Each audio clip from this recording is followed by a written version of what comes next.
Bueno, la idea, este es uno, a ver, yo creo que con lo que vamos a ver hoy, ya tienen más o menos todo el background para poder implementar una implementación casi completa. Este es uno de los temas más estáticos de cómo interpretar código.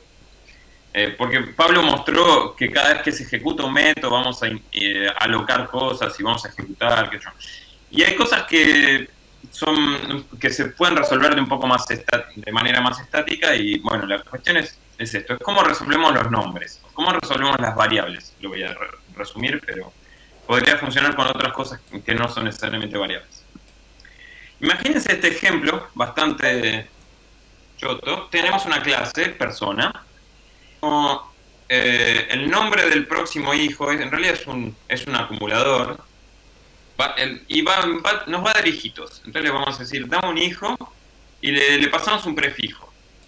Y cuando creamos ese hijo, Pablo, ¿te puedes mutear? Porque me escucho a mí mismo. No sé cómo.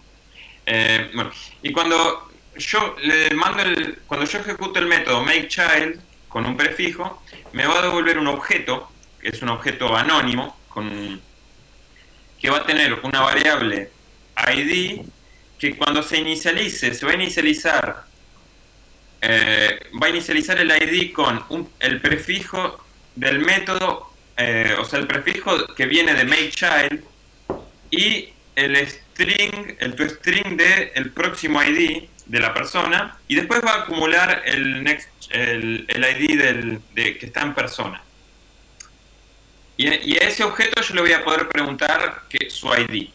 Entonces yo voy a poder, a ver, si yo digo, por ejemplo, creo una persona y le digo que haga un hijo con un prefijo y otro hijo con otro prefijo, el primer hijo se va a llamar número 1, por ejemplo, si el prefijo era número, y el segundo hijo se va a llamar número 2. ¿Sí? Esto es la implementación que yo uso para nombrar a mis gatos, número 1, número 2, número 3.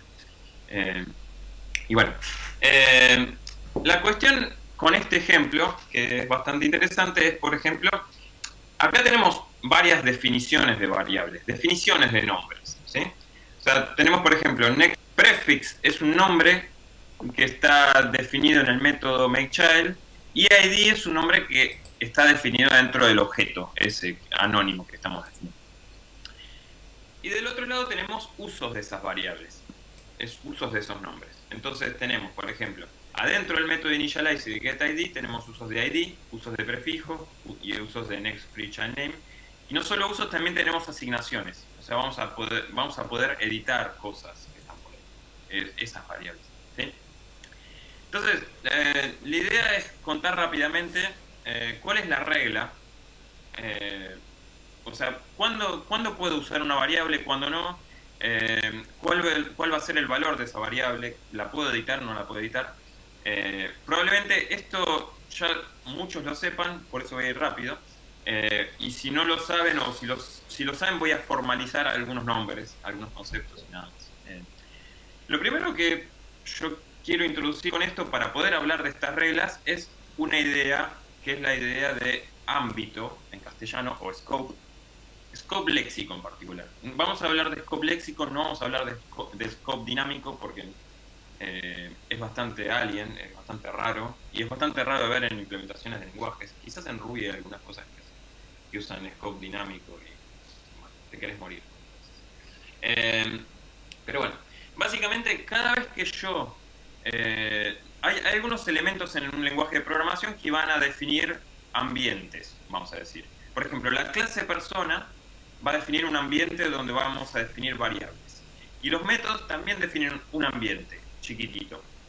Y en el caso de Wolof, los objetos anónimos también definen un ambiente.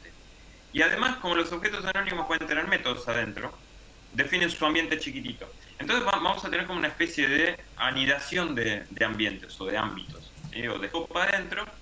Y además, estos scopes pueden definir variables. ¿Sí? Entonces, en general la regla, cuando uno va a escribir código, es que yo en un scope, si yo miro el scope tal como está escrito en el código, por eso es que yo digo que es bastante estático, porque en realidad se llama scope léxico porque va a estar definido según cómo yo escribo el código. Es según las anidaciones que vamos a encontrar en el código fuente y no de las relaciones dinámicas que van a aparecer entre los objetos. Si yo hago una herencia, no necesariamente voy a tener las mismas cosas. O si tengo esta clase persona que usa otra clase, no tengo la misma relación. Entonces, bueno, en este caso, por ejemplo, lo que va a pasar es que en un scope yo voy a poder acceder a todas las variables definidas en ese scope y todas las variables definidas en los padres, ¿sí? Entonces, por ejemplo, acá lo que va a pasar, si miramos en un ejemplo, adentro de la clase persona yo puedo acceder a, bueno, acá yo en la clase persona define la variable nextFreeChildName, el método makeChild define la variable prefix, el objeto anónimo define la variable ID y el método initialize y el getID no definen ninguna variable, ¿sí? O sea, fíjense que acá los parámetros van a definir variables un poco de manera implícita. Que después el lenguaje va a decidir si los parámetros son read-only o no. Eso es una cuestión independiente de cómo se resuelven eso. Entonces, en este ejemplo tenemos esas variables que están definidas y ¿quién puede acceder puede acceder a su parámetro, que es prefix, pero también puede acceder a la variable de la clase donde fue definido. El objeto anónimo puede acceder a la variable ID que él define y también a todas las cosas que están en sus padres. Y como su padre es el makeChild, entonces puede acceder también a prefix y a nextFreeChildName. Y en el método initialize y en el getID yo puedo acceder básicamente a todo. También si estos métodos definieran variables locales o parámetros, podría acceder a esas variables, a esos parámetros o variables locales. Fíjense, de nuevo, un scope puede acceder a todo lo que él define y a lo que los padres definen, pero al revés no se cumple. Yo desde un método, desde un objeto, no puedo acceder a las variables locales de un método. ¿Sí? No puedo de las cosas de más arriba no puedo acceder a las de abajo. Entonces, ¿cómo uno puede implementar esto?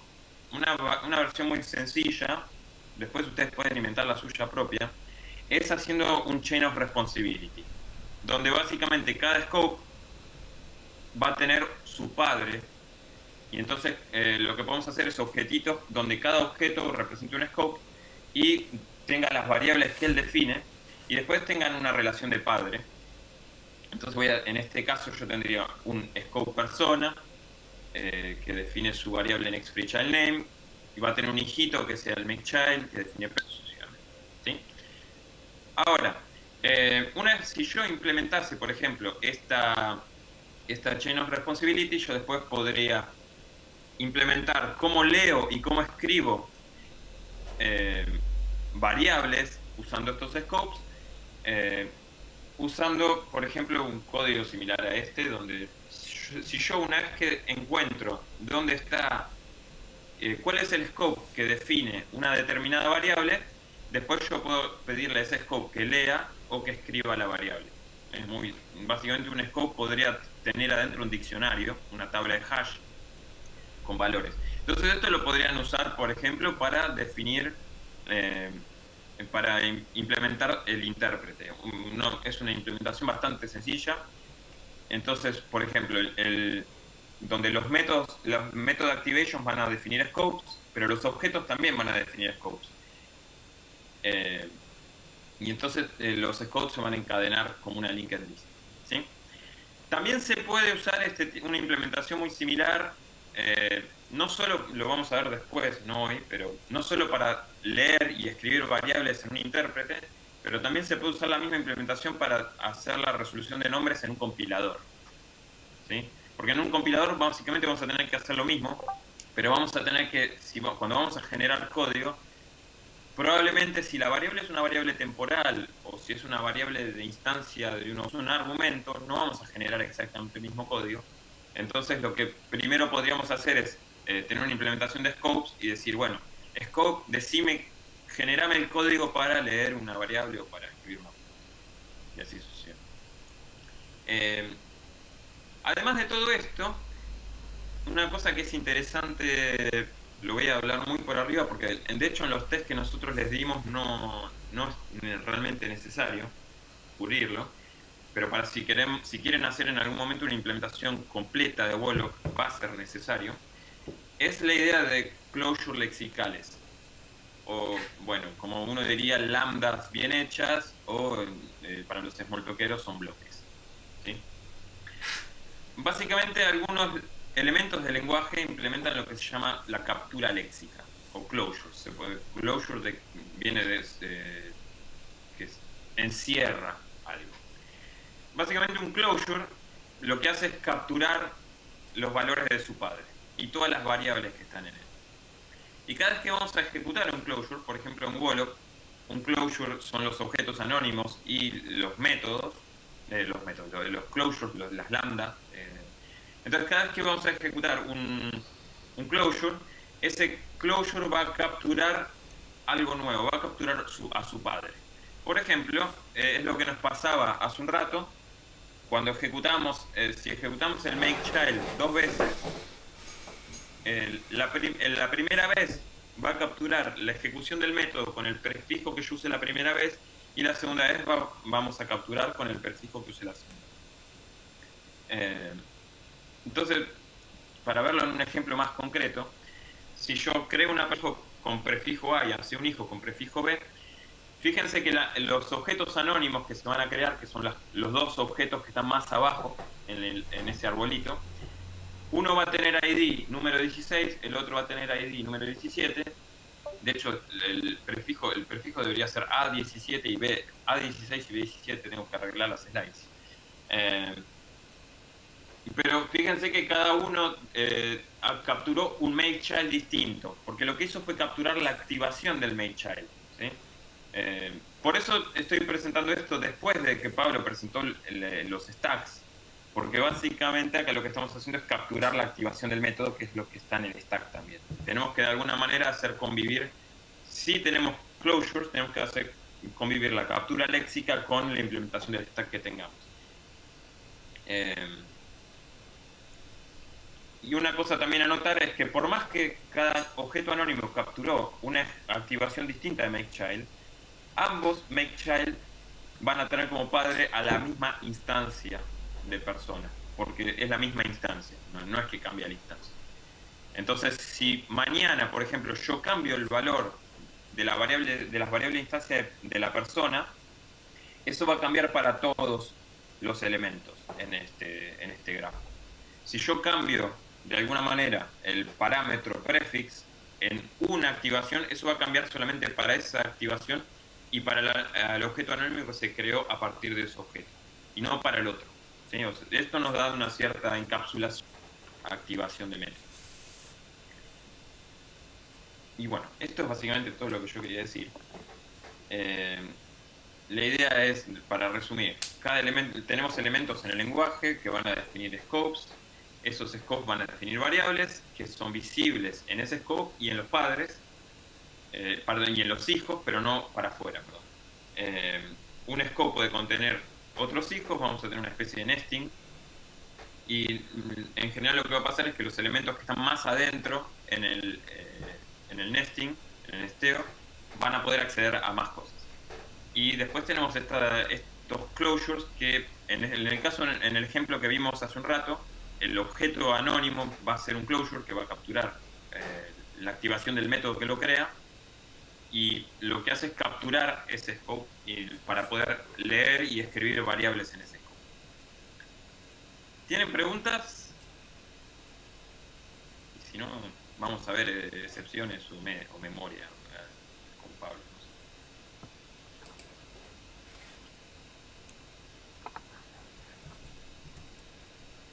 Todo el mundo sabía lo que es la activación léxica, la activación del scope léxico. Yo tengo una pregunta. Cuando uno está resolviendo cosas como self, en el caso de Wolof, bueno, nosotros tenemos el program, digamos, que es el primer bloque de código que se ejecuta. Supongo que eso se tendría que ejecutar en un contexto que parta, digamos, del el contexto global, pero es medio un contexto especial, ¿no? Porque, por ejemplo, self no está ligado, ¿o sí?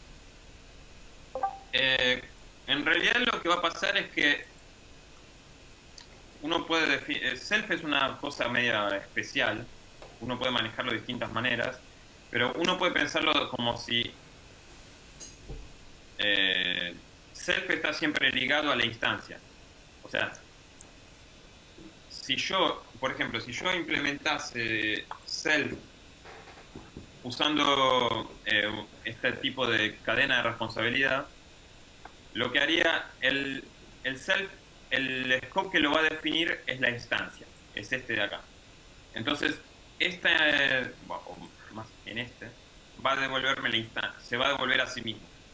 Si yo digo, vos definís self, él te va a decir no, vos definís self, no, vos definís self, no, vos definís self, sí. Y entonces, ¿y cuál es el valor de self? Va a tener un caso especial para sí mismo. Eso es una posible implementación. Eso también depende, o sea, no sé si son todos muy jóvenes o se acuerdan, JavaScript, no sé si sigue teniendo el problema con el this adentro de las funciones, que a veces tiene una implementación bastante rara. Sí, no lo llaman, ellos lo llaman un feature, pero es mentira. No, El- no lo llaman un feature. Lo que pasa es que ahora en JavaScript usan muchísimo las funciones, las arrow functions, que se portan como una espera, digamos. claro, mucho más parecido a una por espera. eso uno ahora Pero si tiene pones implementaciones de verdad. claro, si pones el function, la palabra function, se porta raro, se porta como siempre se comportó. Bueno, por eso, depende también después qué es lo que cómo vos querés implementar Self. Porque vos podés implementar Self como JavaScript bien o como JavaScript mal. Y ahí ya empieza, podés ver qué pasa. Claro. Pero para Wolof, Self es como en Java, por ejemplo. En Java, en Smalltalk. Entonces, una opción sería implementarlo como eso. La otra opción sería todavía más sencillo, tener un caso base para... No hace falta que para self hagas el lookup en la cadena de scope léxico, si querés, por ejemplo. O quizás sí. No, sí, si estás adentro de un objeto anónimo, el objeto anónimo va a definir un self, perdón. Bueno, no sé en un vuelo qué pasa con el self adentro del objeto anónimo. No lo quise probar. Pero eso depende de pronto. Habría que definir en Wolof qué quiere decir self dentro de un objeto anónimo y cómo desde el objeto anónimo puedo acceder al self de arriba. Eso no sé si... No, en Wolof no podés. Quizás En Wolof no podés desde un objeto anónimo acceder al self de arriba, tenés que guardarlo en una variable. Pero básicamente es bastante sencillo. Básicamente cada objeto cuando se crea se pone en su hash interno self apuntando a sí mismo.